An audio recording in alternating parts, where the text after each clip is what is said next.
Capítulo XII. Cachalotes y ballenas. Durante la noche del 13 al 14 de marzo, el Nautilus prosiguió su derrotero al sur. Yo creí que a la altura del Cabo de Hornos tomaría el rumbo al oeste, a fin de volver al Pacífico para terminar su vuelta al mundo. No lo hizo así, continuando por el contrario su navegación hacia las regiones australes. ¿A dónde quería ir? ¿Al polo? Esto hubiera sido insensato. Comencé a creer que las temeridades del capitán justificaban bastante los recelos de Ned Land. El canadiense no me hablaba ya desde algún tiempo de sus proyectos de fuga. Se había tornado menos comunicativo y casi silencioso.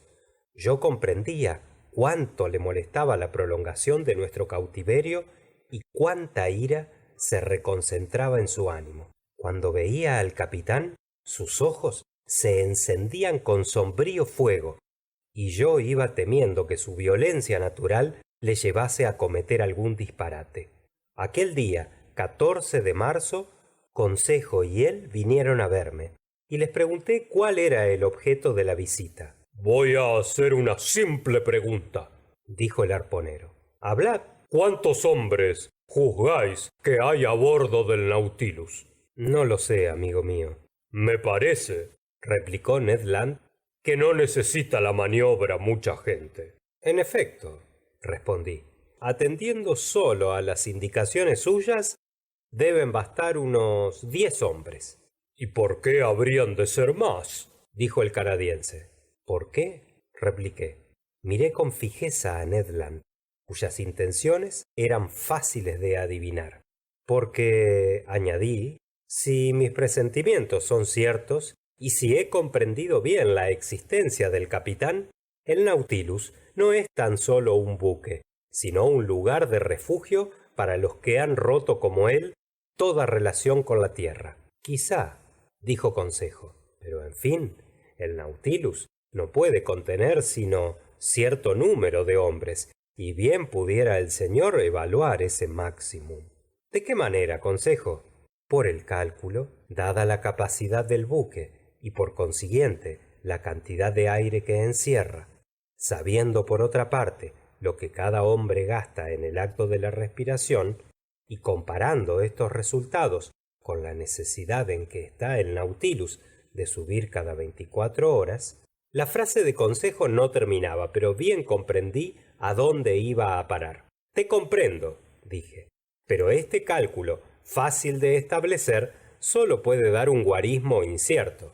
No importa, replicó Ned Land, insistiendo. He aquí el cálculo, respondí. Cada hombre gasta en una hora el oxígeno contenido en 100 litros de aire, o sea, en 24 horas, todo el oxígeno contenido en 2400 litros.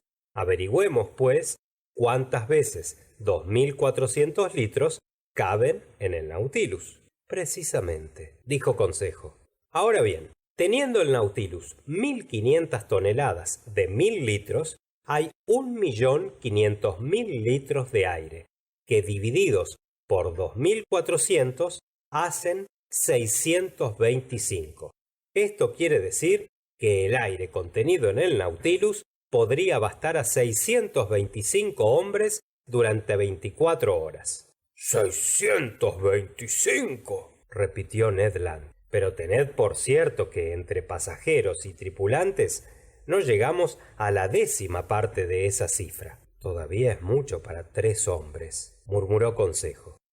Por consiguiente, mi pobre Ned Land, solo puedo recomendaros la paciencia. Y aún más que paciencia, respondió Consejo, resignación. Consejo había empleado la palabra precisa. Por lo demás, prosiguió, el capitán Nemo no puede ir hasta el polo sur. Bien será menester que se detenga ante las bancas de hielo y que regrese a mares más civilizados. Entonces será tiempo de volver a pensar en los proyectos de Ned Land. El arponero movió la cabeza, se pasó la mano por la frente, no respondió y se retiró. Que el señor me permita dirigirle una observación, me dijo entonces Consejo. Ese pobre Ned piensa en todo lo que no puede tener. Recuerda la vida pasada y echa de menos cuanto le falta. Sus antiguas reminiscencias le oprimen el corazón y debemos comprenderle. ¿Qué tiene él que hacer aquí? No es un sabio como el señor, ni puede cobrar afición a lo que nosotros admiramos. Todo lo arriesgaría por poder entrar en una taberna de su país. Cierto es que la monotonía de bordo debía parecer insoportable al canadiense. Acostumbrado a más libre y activa vida, los sucesos que podían apasionarle eran raros. Sin embargo, aquel día vino un incidente a recordarle sus bellos días de arponero. Estando el Nautilus en la superficie del océano, a cosa de las 11 de la mañana, cayó en medio de un grupo de ballenas, encuentro que no me sorprendió, porque ya sabía que estos animales, perseguidos por los pescadores, se han refugiado en los mares de las altas latitudes. El papel que juega la ballena en el mundo marino y su influencia sobre los descubrimientos geográficos han sido considerables. Ella es la que, atrayendo primero a los vascos y después a los asturianos, ingleses y holandeses, los enardeció contra los peligros del océano y los condujo de una a otra extremidad de la tierra. Las ballenas son aficionadas a frecuentar los mares australes. Hay leyendas antiguas donde se pretende que los cetáceos atrajeron detrás de sí a los pescadores hasta 7 leguas nada más del Polo Norte. Si el hecho es falso, adquirirá certeza un día, y así será como, probablemente, cazando ballenas en las regiones árticas o antárticas, los hombres alcanzarán los 2 puntos desconocidos del globo. Estábamos sentados en la plataforma en medio de una mar bonancible y disfrutando de un hermoso día de otoño, pues en aquellas latitudes el mes de marzo corresponde al de octubre de los nuestros. El canadiense fue quien, no pudiendo engañarse, indicó una ballena en el horizonte hacia el este. Mirando con atención, se veía su dorso negruzco elevarse y bajarse alternativamente por encima de las olas, a 5 millas del Nautilus. ¡Ah! Exclamó Ned Land. Si yo tuviera a bordo de un ballenero, he aquí un encuentro que me daría gusto. Es un animal de grande talla. Ved con qué fuerza sus espiráculos despiden columnas de aire y de vapor. ¡Mil diantres! ¿Por qué he de estar aprisionado sobre este pedazo de hierro? ¿Cómo, Ned? Respondí. ¿Todavía no habéis olvidado vuestras antiguas ideas de pesca? ¿Acaso, señor, puede un pescador de ballenas olvidar su antiguo oficio? ¿No habéis pescado nunca en estos mares? Nunca, señor, solamente en los mares boreales, y tanto en el estrecho de Bering como en el de Davis. Entonces, la ballena austral os es desconocida por completo. Habéis cazado hasta ahora la ballena franca, que no se atrevería a cruzar las aguas cálidas del Ecuador. Ah, señor profesor, ¿qué me decís? Replicó el canadiense en tono algo incrédulo. Digo lo que es. Por ejemplo, yo, que os hablo, hace 2 años y medio, en 65, cogí cerca de Groenlandia una ballena que todavía llevaba clavado el arpón de un ballenero de Bering. Pues bien, yo os pregunto, ¿cómo, después de haber sido herida al oeste de la América, pudo el animal venir a hacerse matar al este, sin haber dado la vuelta, o bien por el Cabo de Hornos, o bien por el de Buena Esperanza, para pasar luego el Ecuador? Yo pienso como el amigo Ned, dijo Consejo, y aguardo la respuesta del señor. Os responderé, amigos míos, que las ballenas están localizadas, según sus especies, en ciertos mares de donde no salen, y si una de ellas vino del estrecho de Bering al de Davis, es porque debe existir una comunicación, ora por las costas de América, ora por las de Asia. ¡Hay que creeros!, exclamó el arponero, guiñando un ojo.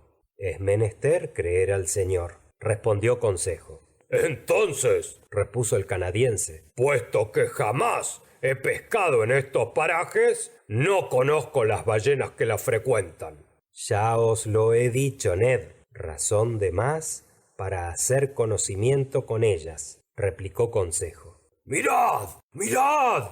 Dijo el canadiense con acento conmovido. ¡Ya se acerca! ¡Viene hacia nosotros! ¡Me provoca! Sabe que nada puedo contra ella. Ned golpeaba el suelo con el pie y su mano se estremecía blandiendo un arpón imaginario. ¿Son tan grandes esos cetáceos como los de los mares boreales? Preguntó Ned. Poco más o menos, Ned Land. Es que he visto ballenas muy grandes, señor profesor. Ballenas que medían hasta 100 pies de longitud. También me sea permitido decir que el Humalok y el Umgalik de las islas Aleutianas pasaba a veces de 150 pies. Me parece eso exagerado, respondí. Esos animales no son más que baleinópteros, provistos de nadaderas dorsales, como los cachalotes, y suelen ser más pequeños que la ballena franca. ¡Oh! Exclamó el canadiense cuyas miradas no se apartaban del océano. ¡Ya se acerca! ¡Ya viene hacia las aguas del Nautilus! Y después, continuando su conversación, dijo: Habláis del cachalote como de un animalillo. Hay, sin embargo, cachalotes gigantescos, dotados de inteligencia. Dicen que algunos se cubren con algas y fucos, y entonces los toman por islotes, acampando encima, instalándose allí haciendo lumbre.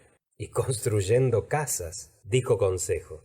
Sí, zumbón, respondió Ned Land. Y después, el día menos pensado, el animal se zambulle y precipita a todos los habitantes al fondo del abismo.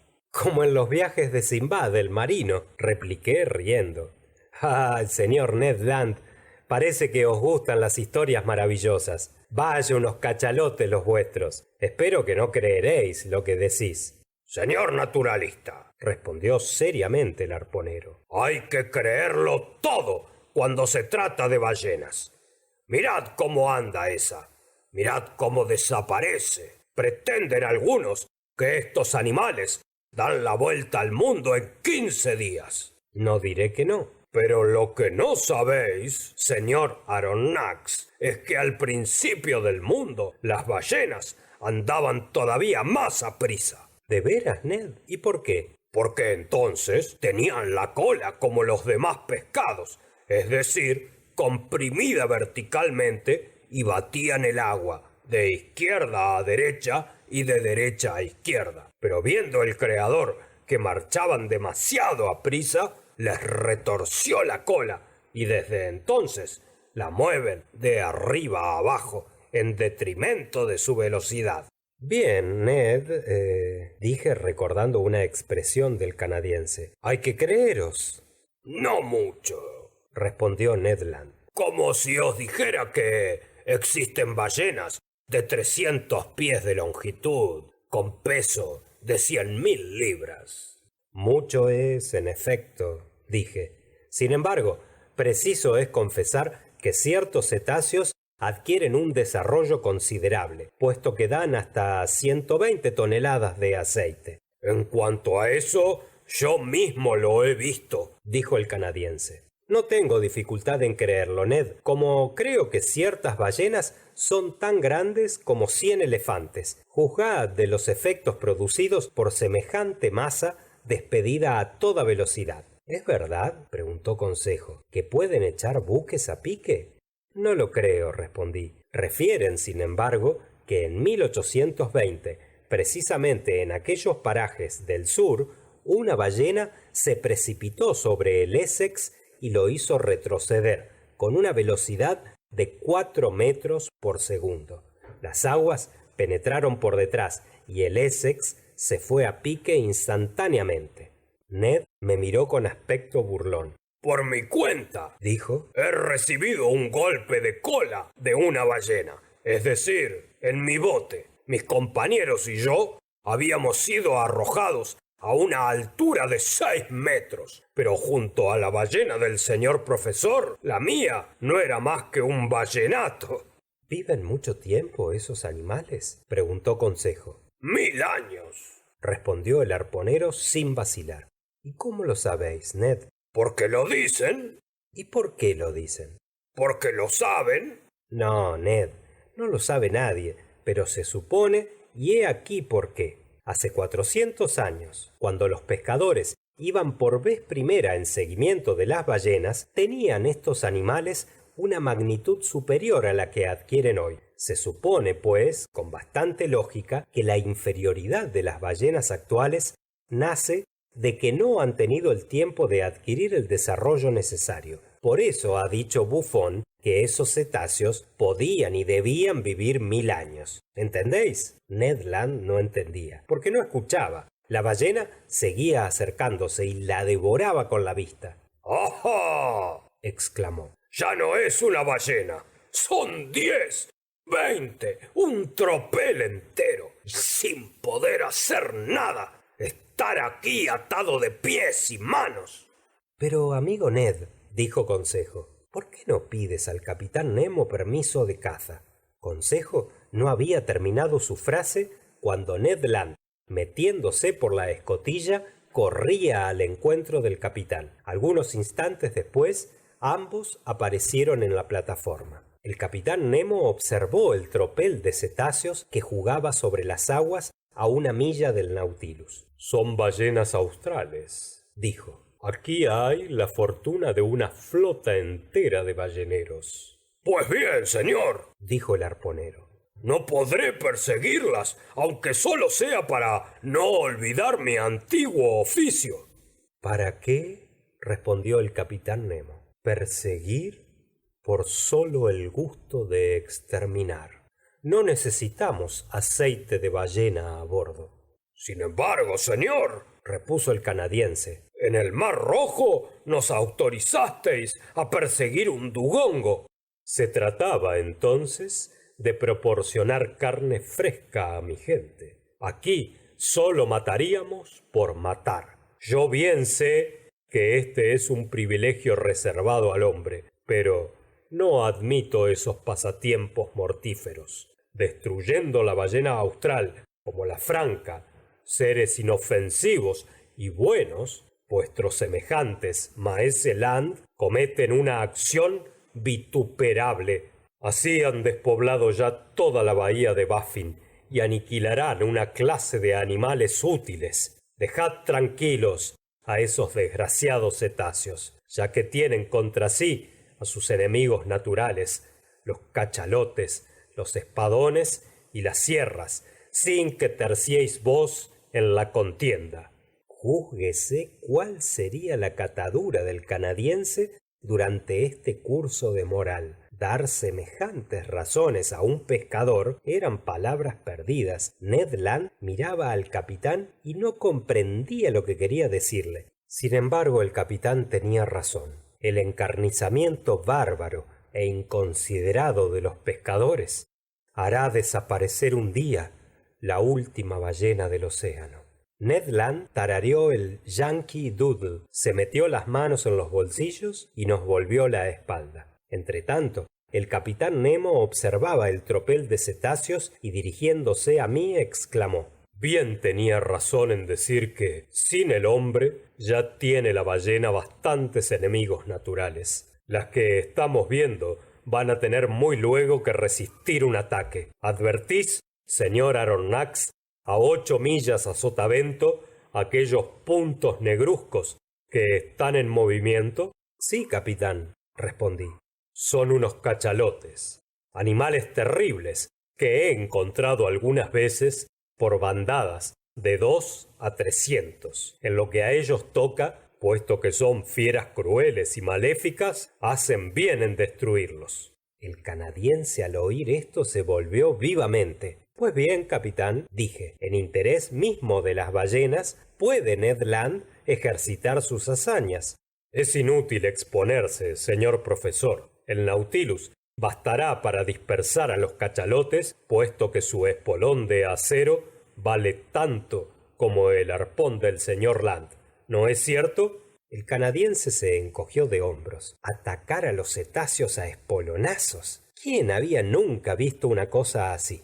Aguardad, señor Aronnax, dijo el capitán Nemo. Os enseñaremos una caza que no conocéis todavía. No hay piedra para esos feroces cetáceos. No son más que boca y dientes. Boca y dientes.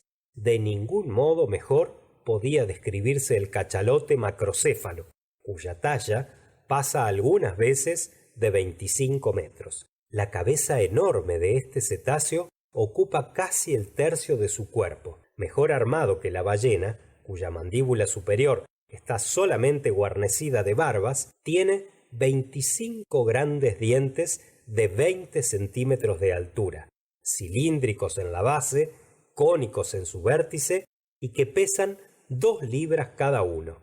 En la parte superior de esta enorme cabeza y en grandes cavidades separadas por cartílagos se encuentran 3 a 400 kilogramos de ese aceite precioso llamado blanco de ballena. El cachalote es un animal de formas desairadas, más bien sapo que pez, según la observación de Fredol.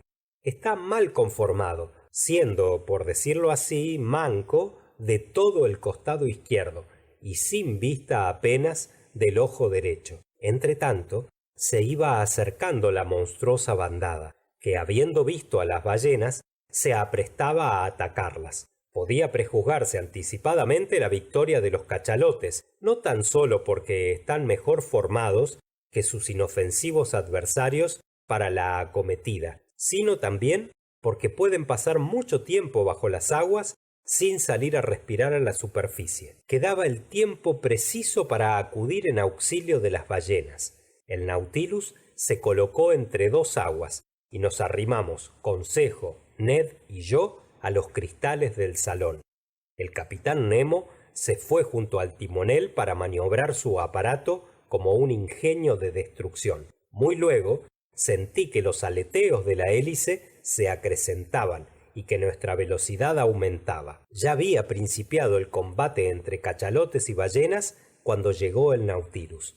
Maniobró este buque de manera que el tropel de macrocéfalos quedase cortado. Mostráronse estos al principio poco inquietos a la vista del nuevo monstruo que intervenía en la batalla, pero luego tuvieron que esquivar sus golpes. ¡Qué lucha! Ned Land, que no tardó en entusiasmarse, acabó por batir palmas.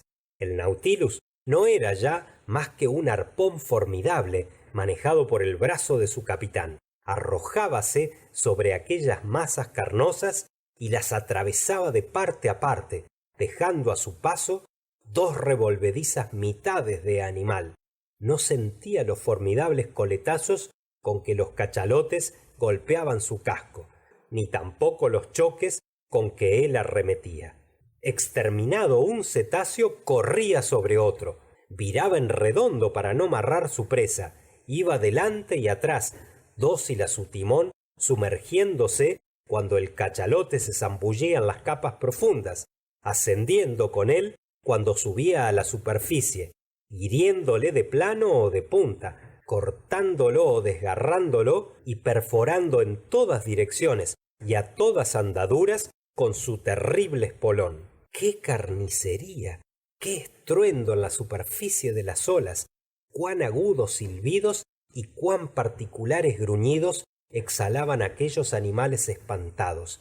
En medio de aquellas aguas, por lo común apacibles, su cola levantaba inmensas oleadas o verdaderos cáncamos de mar. Durante 1 hora se prolongó aquella homérica matanza, a la cual no podían sustraerse los macrocéfalos. 10, 12 se reunieron varias veces para aplastar al Nautilus con su masa. Veíase en la ventana su enorme boca incrustada de dientes y su ojo formidable.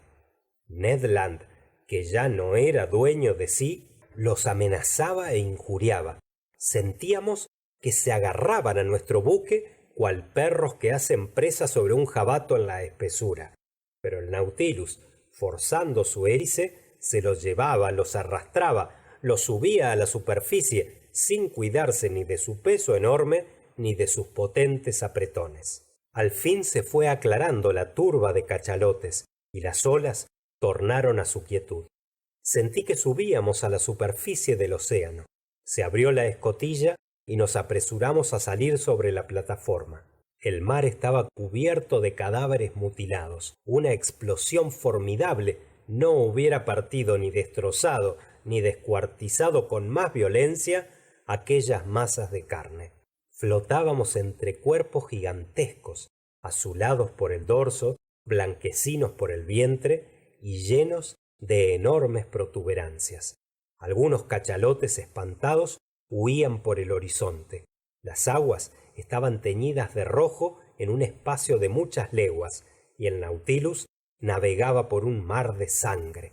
El capitán Nemo nos alcanzó y dijo: ¿Y bien, señor Land? Y bien, respondió el canadiense, en quien el entusiasmo se había calmado. es un espectáculo terrible, en efecto, pero no soy carnicero, sino pescador, y esto no es más que una carnicería. Es una matanza de animales maléficos, respondió el capitán. Y el Nautilus no es una cuchilla de carnicero. Prefiero mi arpón, replicó el canadiense. Cada cual su arma, respondió el capitán, mirando con fijeza a Ned Land. Temía yo que éste se dejase arrebatar por alguna violencia, que hubiera tenido deplorables consecuencias, pero su encono quedó distraído a la vista de una ballena con que el Nautilus tropezaba entonces. El animal no había podido librarse de los dientes de los cachalotes. Reconocí la ballena austral, de cabeza deprimida, que es completamente negra. Anatómicamente se distingue de la ballena blanca y del North Caper por la soldadura de las 7 vértebras cervicales y cuenta 2 costillas más que sus congéneres. El desgraciado cetáceo, tendido de lado, con el vientre acribillado de mordeduras, estaba muerto. En el extremo de su nadadera mutilada pendía un ballenato, al cual no había podido salvar de la matanza. Su boca abierta dejaba correr por entre las barbas chorros de agua, cuyo susurro se asemejaba al de la resaca. El capitán Nemo condujo el Nautilus hasta donde estaba el animal. 2 de sus hombres subieron sobre la ballena, y no sin asombro vi que retiraban de sus pechos toda la leche que contenía, es decir, 2 o 3 toneladas. El capitán me ofreció una taza de aquella leche caliente todavía, pero no pude disimular un movimiento de repugnancia. Me aseguró que era excelente y que no se diferenciaba en modo alguno de la de las vacas. La probé y fui de su dictamen. Era, pues, para nosotros una provisión útil, porque esa leche, en forma de manteca salada o de queso, debía dar mucha variedad a nuestro diario alimento. Desde aquel día observé con inquietud que las disposiciones de Ned Land hacia el capitán Nemo iban tornándose cada vez peores, y resolví vigilar de cerca los hechos y movimientos del canadiense.